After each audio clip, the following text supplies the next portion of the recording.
इमरान खान साहब ने एक नया ख़त लिखा है आर्मी चीफ को। मैंने आपको पिछले वीलॉग में बताया था कि खान साहब ख़त लिखने जा रहे हैं और ये सिलसिला भी रुकना कोई नहीं है। ये दूसरा ख़त है।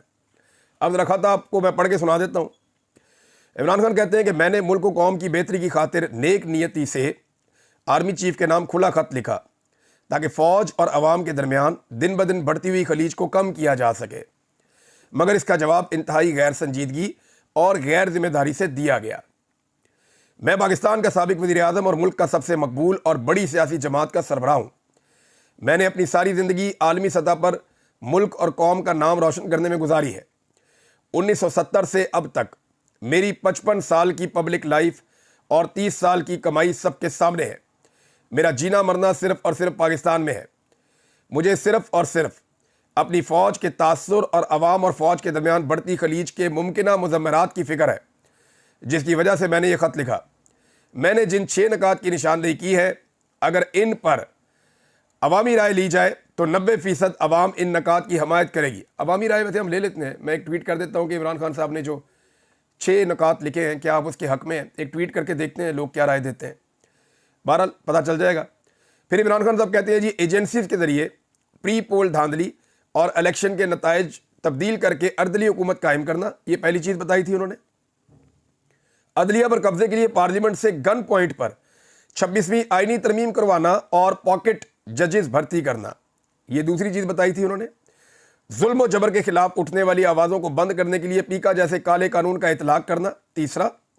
चौथा, सियासी अदम इस्तेहकाम और जिसकी लाठी उसकी भैंस की रीत डालकर मुल्क की मईशत की तबाही।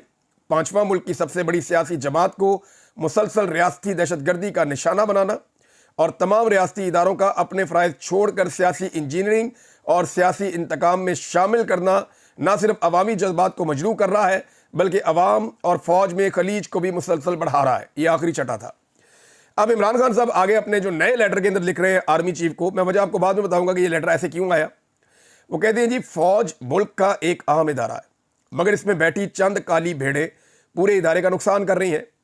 ऐसा ही एक शख्स अडयाला जेल में बैठा हुआ कर्नल है, जो जेल के स्टाफ को कंट्रोल करते हुए ना सिर्फ आइन और कानून की जेल मैनुअल की धज्जियां उड़ा रहा है बल्कि इंसानी हकूक भी पामाल कर रहा है। वो अदालती अहकामात को जूते की नोक पर रखते हुए ऐसे अमल करता है जैसे काबिज फौज करती है। पहले अडयाला जेल के फर्ज शनास सुपरिटेंडेंट अकरम को अगवा किया गया और तशद्दुद का निशाना बनाया गया क्योंकि वो कानून की पासदारी करता था और जेल कवानीन पर अमल दरामद करता था। अब भी तमाम अमले को डराया और धमकाया जा रहा है। बुनियादी इंसानी हकूक पामाल करते हुए मुझ पर दबाव बढ़ाने के लिए एक कर्नल के मातहत जेल इंतजामिया ने मुझ पर हर जुल्म किया है। मुझे मौत की चक्की में रखा गया है।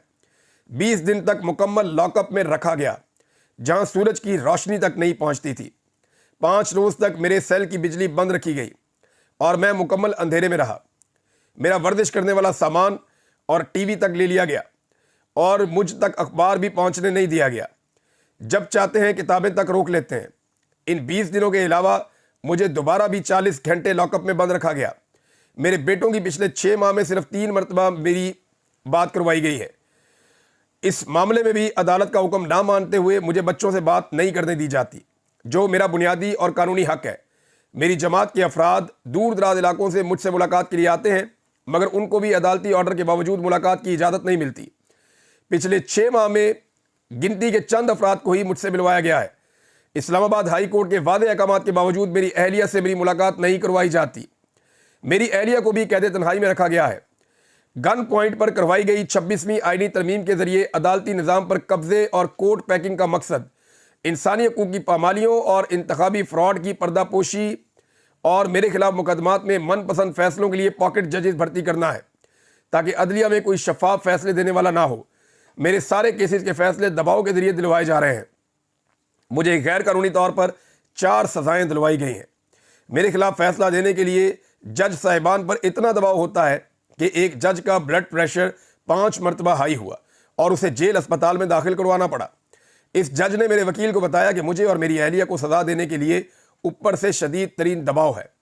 9 मई और 26 नवंबर को हमारे निहत्ते जमहूरियत पसंद कारकुनान पर जुल्म और तशद्दुद की इंतहा की गई। जो लोग कहते थे ना 26 नवंबर का जिक्र नहीं आया, एलो आ गया जी हूँ। अब उसमें इमरान खान साहब कह रहे हैं जी कि 9 मई और 26 नवंबर को हमारे निहत्ते जमहूरियत पसंद कारकुनों पर जुल्म और तशद्दुद की इंतहा की गई। पुरअमन शहरियों पर सीधी गोलियां चलाई गईं। सियासी इंतकाम की आड़ में 3 साल में लाखों शहरियों के घरों पर छापे मारे गए। हमारे 20,000 से जायद वर्कर्स और सपोर्टर्स को गिरफ्तार किया गया और सैकड़ों को अगवा करके तशद्दुद का निशाना बनाया गया। हज़ारों बेगुनाह लोगों को कई माह झूठे केसेस में जेलों में रखा गया। एजेंसीज के दबाव पर हमारे 2,000 से जायद वर्कर्स, सपोर्टर्स और पार्टी लीडर्स की जमानत की दरखास्तें अब तक हाई कोर्ट के जजेस इल्तवा में रखकर बैठे हुए हैं। जैसा सलूक पिछले 3 साल में हमारी खवातीन के साथ किया गया वो इंतहाई शर्मनाक और अफसोसनाक है। पाकिस्तान की तारीख में कभी सियासतदानों की घरेलू खवातीन को इस तरह तशद्दुद का निशाना नहीं बनाया गया। इससे जाहिर होता है कि हमारी इखलाकियात किस कदर पस्ती पर हैं। बुजुर्ग खवातीन और जवान बच्चियों को जेलों में रखा गया। मेरी अहलिया डॉक्टर यास्मीन राशिद जो 75 साल की कैंसर की मरीजा हैं, मेरी दोनों बहनें जिनकी उम्र 65 साल से जायद है, उन समेत सैकड़ों खवातीन को बेजा पाबंद सलासल रखा गया और इनकी हया का तकद्दुस पामाल किया गया। नबी पाक सल्लल्लाहु अलैहि वसल्लम के दौर में औरतों, बुजुर्गों और बच्चों को तंग नहीं किया जाता था। हमारे दीन का हुक्म तो यह है कि जंगी हालात में भी दुश्मन की औरतों और बच्चों से भी बदसलूकी ना की जाए और यहाँ अपनी हम वतन माओ बहनों बेटियों का लिहाज नहीं रखा जा रहा। ये सब हमारी रवायात के मुनाफी है और इसकी वजह से अवाम में फ़ौज के खिलाफ नफरत बहुत बढ़ गई है, जिसका सद्देबाब बर वक्त हो जाए तो ये फ़ौज और मुल्क दोनों के हक में बेहतर है, वरना इस सब से नाकाबिल तलाफी खसारा उठाना पड़ सकता है। पीका जैसे काले कानून के जरिए सोशल मीडिया और इंटरनेट पर भी कदगन लगा दी गई है। इस सब की वजह से पाकिस्तान का GSP+ स्टेटस भी खतरे में है।